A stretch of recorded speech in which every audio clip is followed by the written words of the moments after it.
Hello and welcome to PGurus channel. I'm your host Sri Iyer. I'm here with Professor D Nalapat. Professor Nalapat, welcome to PGurus channel. Thank you.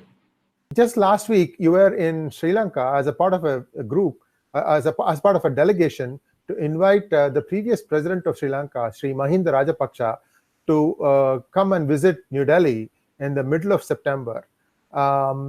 This has been somewhat of a unusual occurrence because we have not seen Sri Rajapaksa in India in a while. So how did this come about?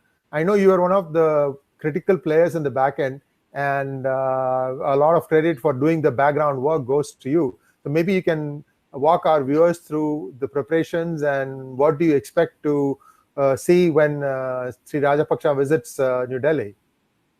Well, I'd just like to say that, first of all, I'd like to say that Maldives goes at the choke point of the Indian Ocean segment of the Indo-Pacific trade routes. Sri Lanka is at the very core of the Indian Ocean. You can see from its location, whether it is Colombo port or even more strategically Hambantota, Sri Lanka is at the core of the Indian Ocean. It's very important to have a good relationship with Sri Lanka. Now, an election took place there, as I recall, in 2015, and President Rajapaksa lost the election.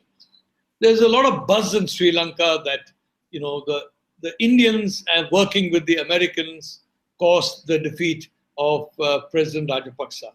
Now, personally, I mean, I wouldn't regard this. I don't think that that the Modi government played any role in the election process in Sri Lanka. I don't believe that happened.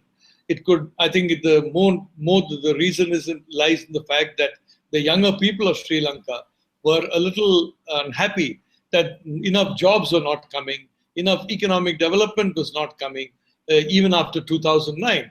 Now, 2009, the LTT was finished off. Peace came to Sri Lanka, and the expectation was there would be a spurt in growth. Frankly, Rajapaksa did an enormous amount for growth. Almost all the projects that you're seeing now in Sri Lanka are projects that were sanctioned under Rajapaksa in one form or the other.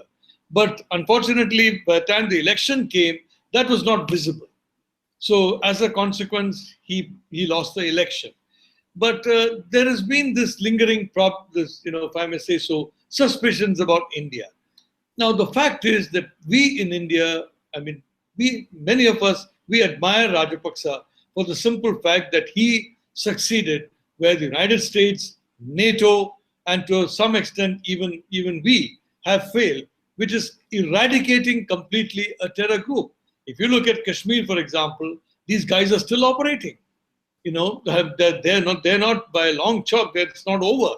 If you look at the United States, it has lost the war in Afghanistan. Is now begging the Pakistan army to allow it to escape with the remnants of its honor. It's lost the war in Iraq. It has been compounded to pieces in terms of strategic objectives in Syria. I mean, it's lost everywhere. And it's not just the US, it's the whole of the NATO armies. Supposed to be the mightiest army in the world. They can't face a band of hooligans. So the reality is, Rajapaksa with a much smaller army was able to eliminate a much deadlier force. This is the kind of individual, in my view, we need to listen to him. We need to hear from him at first hand about his experiences in that particular thing, because the specter of terror is very much alive in the world. How did he succeed where so many failed? In that context, this was the idea which, frankly, Dr. Swami had when he discussed the matter with me. I immediately went to Sri Lanka a couple of months ago, and President Rajapaksa, frankly, he has no ill feelings to India at all. Some of his cadre may have, but he has not. He said, of course, Dr. Swami is a very dear and respected friend of mine. I will certainly come. So the visit was on, but we kept it very low-key because of the situation that certain vested interests may try to sabotage it, including in Sri Lanka. Now it is confirmed. The dates are confirmed. The president is coming. The former president is coming. The fact is that in India, we have to engage with different political parties in Sri Lanka. We have to engage with different ethnic and language groups in Sri Lanka. We are not specific to a region, to a language group, or to a political party. And from that point of view, as Indian citizens, Dr. Swami and I, we extended a welcome to former President Rajapaksa, which he has warmly accepted. I am quite certain that in Delhi, he will receive a very warm and cordial welcome, and he will go back with the people around him convinced that this country has immense goodwill for him. You know, you made an excellent point when you were talking about this, that if Rajapaksa could get rid of terror in Sri Lanka, why can't India, which is a much bigger force, get rid of all these lumpen elements that are messing up Kashmir?